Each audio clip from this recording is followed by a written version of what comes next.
Hello guys and welcome to How to Socials. In this video I'm going to show you how to locate your ID on Lionsshares via Tron Wallet app.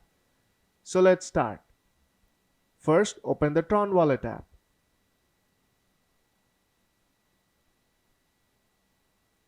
Now enter your PIN number.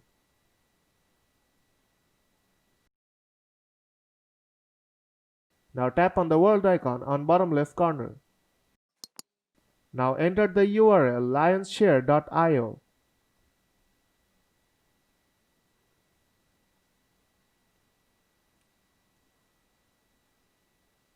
When the website has loaded, scroll down to the bottom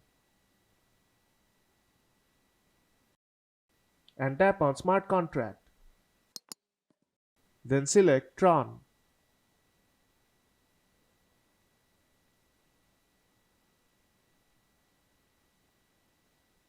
Now scroll down and tap on Contract.